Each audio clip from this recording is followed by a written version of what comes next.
Kepala BPOM Palembang menyampaikan saat ini pihaknya masih menunggu hasil uji laboratorium untuk memastikan kandungan zat mikrobiologis pada sampel menu makan bergizi gratis yang diduga menyebabkan gejala keracunan pada ratusan siswa di Kabupaten Pali.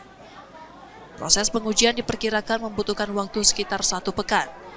Setelah hasil uji laboratorium keluar, BPOM Palembang akan menyampaikan pada pihak berwenang. Selain uji sampel menu makanan, BPOM juga melakukan penelusuran pada proses produksi, distribusi, hingga rantai pasok yang digunakan dalam program makan bergizi di kabupaten tersebut.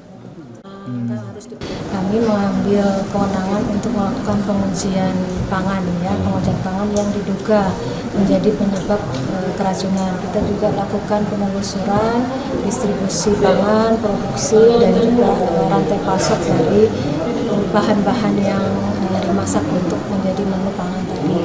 Kemudian juga kita lakukan wawancara, termasuk juga pada saat pemrosesan pemasakan tadi apakah sudah sesuai ketentuan atau tidak. Kita sudah laporkan, dan untuk hasil uji, karena ini hasil ujinya harus dengan laboratorium dengan peralatan yang memadai, masih menunggu belum ada hasil yang bisa kita sampaikan.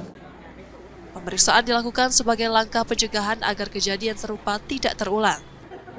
Nur Muhammad, Kompas TV, Palembang, Sumatera Selatan.